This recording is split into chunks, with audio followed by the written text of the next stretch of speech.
কি বলছো তুমি রোহিণী বেবি? মিথ্যে না বললে শ্রাবণ বাবার সামনে ভালো মানুষের মুখোশটা কি করে পরে থাকতো?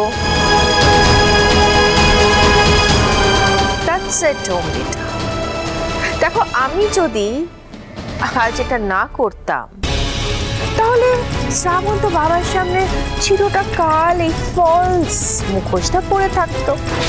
আসল রূপটা তো কেউ তোমরা দেখতে পেতে, ইনক্লুডিং বাবা। দেখো, বাড়ির বড় বউ হিসেবে আমার তো একটা কর্তব্য, ডিউটি আছে আমার শ্বশুর মশাইয়ের প্রতি। এরকম দিনের পর দিন, বছরের পর বছর উনি তো ঠকেই যেতেন না, এটা আমি ঠিক মেনে নিতে পারছি। ওয়াও, ওল্ডম্যানের প্রতি আপনার ডিউটির বহরটা দেখে তো আমি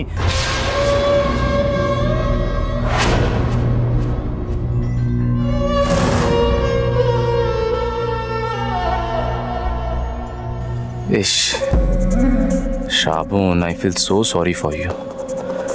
তোমাকে এইভাবে হ্যারেস্ট হতে দেখে আমার সত্যি খুব কষ্ট হচ্ছে। তুমি আমার কাছে থেকে গেলে তোমাকে এইভাবে ইনসাল্টেড হতে হতো না।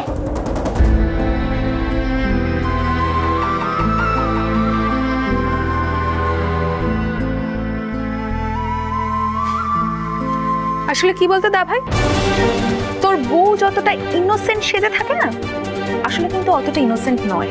আর সেটা আমি ফার্স্ট ডে থেকে বুঝে গেছিলাম। তবে হ্যাঁ, এটা ঠিক যে এতটা এক্সপেক্ট করিনি যে সকালবেলা ঠাকুর ঘরে এসে ভজন গায়, সে রাত্রির বেলা বারে গান গাইতে চলে যাবে। আসলে কি বলতো শ্রাবণ, অসাধারণ অ্যাক্ট্রেস তুমি। এত কিছুর পরও নির্লজ্জের মতো কাজ রোহিণী। বারে গান গাওয়াটা অফকোর্স আমি মনে করি না।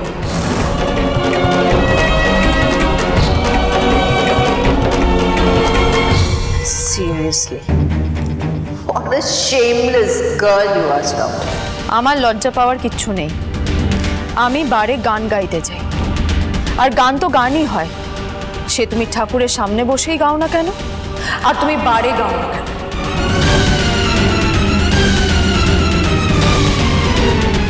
মানুষ মনের আনন্দে গান গায়। কেউ গান গায় অন্যকে আনন্দ দিতে, কেউ গান গায় নিজের দুঃখ ভুলতে।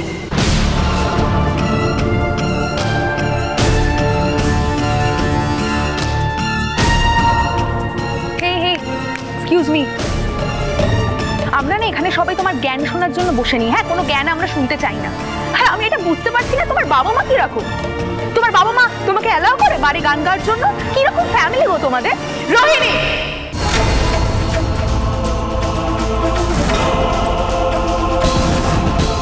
আমি আমার বাবা মাকে অনেক বছর আগে হারিয়েছি, আর আমি তোমাদের মতো বড় লোকের মেয়ে নই। আমাকে অনেক স্ট্রাগল করতে হয়েছে জীবনে, আমাকে নিজের উপার্জনটা নিজে করতে হয়েছে, আর সেই উপার্জনের জন্য আমি গানের রাস্তাটা বেছে নিয়েছি, কারণ সেটাই আমি করতে পারি, সেটা করতে আমি ভালোবাসি, সেটাই আমার জীবন, সেটাই আমার সুখ, আর সেটাই আমার স্বপ্ন।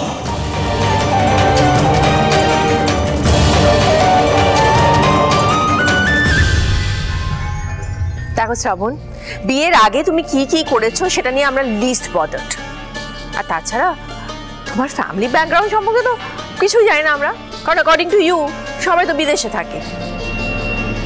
আবার দেখা গেল সেটাও হয়তো মিথ্যে।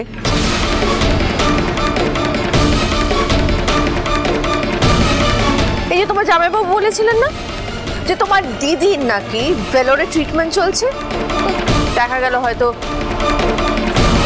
সেটাও ফলস। আমার জামাইবাবুর সাথে আপনার যোগাযোগ আছে বুঝি?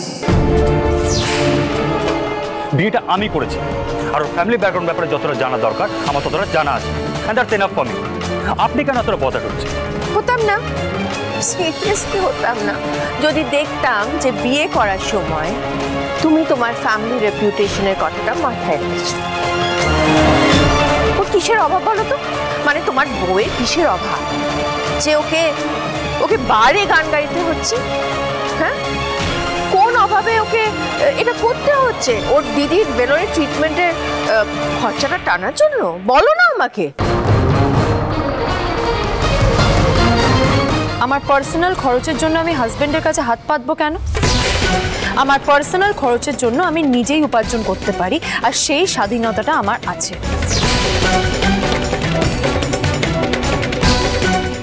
আর আমি যদি ধরেই নিই যে আমার সেই অভাবটাও বিয়ের পরে পূর্ণ হয়ে গেছে, কিন্তু আমার ব্যান্ড মেম্বারসদের তো সেই অভাবটা এখনো যায়নি। ওরা আমার ওপর ভরসা করে থাকে তাদের নিজের উপার্জনের জন্য। তাদের সংসারটা চলে আমার ভরসায়। আর আমি এতটা সেলফিশ নই যে নিজেরটা মিটে গেছে বলে আমি তাদের কথা আর ভাববো না। আর গানটা আমার স্বপ্ন, আমি গান গেয়েই বড় হব, অনেক বড় হব। আর সেই স্বপ্নটা বাঁচিয়ে রাখার জন্য যে লড়াইটা আমি করছি সেটা কি অন্যায়? এই স্বপ্ন দেখাটা কি অন্যায়?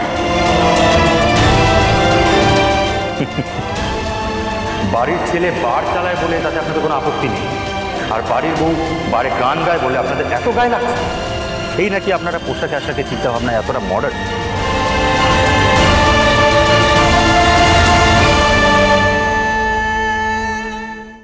না নাতি বাবু,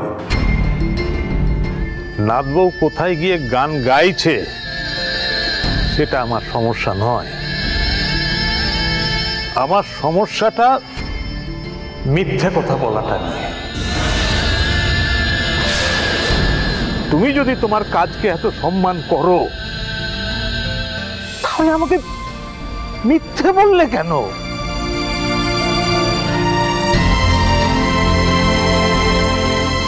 দাদু, আমি জানি আমি মিথ্যে কথা বলে অন্যায় করেছি, খুব অন্যায় করেছি। তোমাকে মিথ্যা কথা বলাটা আমাকে রোজ করে করে খেয়েছে। কিন্তু তুমি আমার কথাটা একটাবার শোনো। শুনতাম নাত বউ, শুনতাম, যদি না নিজে গিয়ে তোমার মিথ্যেটা হাতে নাতে ধরতাম।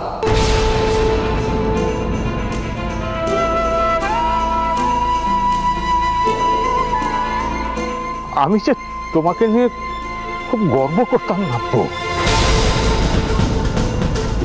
এই বাড়িতে তোমার উপর সবচেয়ে বেশি ভরসা করতাম। সেই তুমি নাইট কলেজ যাচ্ছ বলে আমাকে মিথ্যে কথা বলে দেখিয়ে গেলে। এই বুড়ো মানুষটাকে ঠকাতে বাদ হলো না তোমার?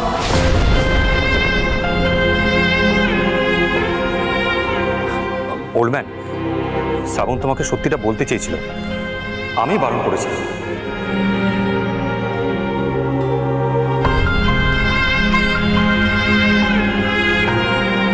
সে তো করবি, তুই তো বারণটা করবি, কারণ তুই তো শ্রাবণকে নিয়ে এসেছিস সে বাড়িতে। দাদুকে এভাবে ঠকাবি বলে আমার তো এখনো মনে হয় যে তোদের দুজনের বিয়েটাই সব থেকে বড় মিস্ট্রি।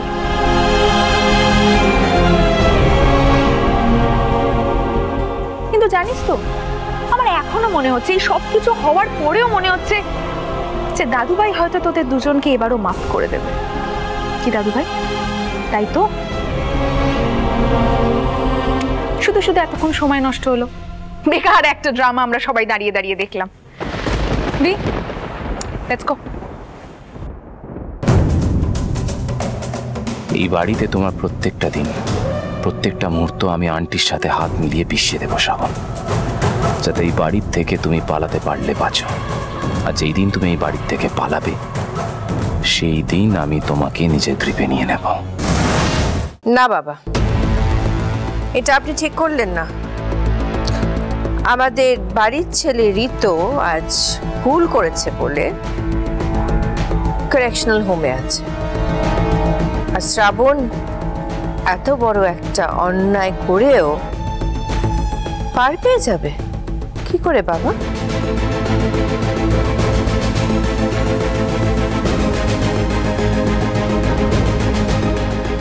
আমি মিথ্যে কথা বলে যে অন্যায়টা করেছি দাদু, তার জন্য তুমি যা শাস্তি দেবে আমি সবটা মাথা পেতে নেব।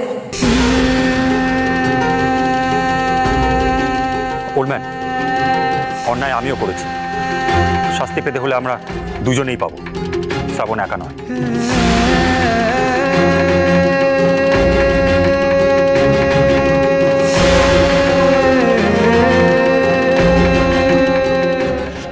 শাস্তি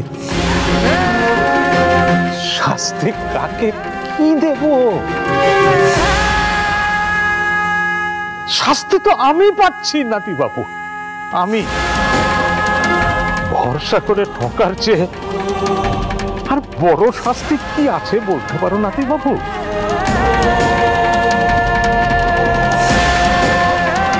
আমার কাছে এর কোনো ক্ষমা নেই।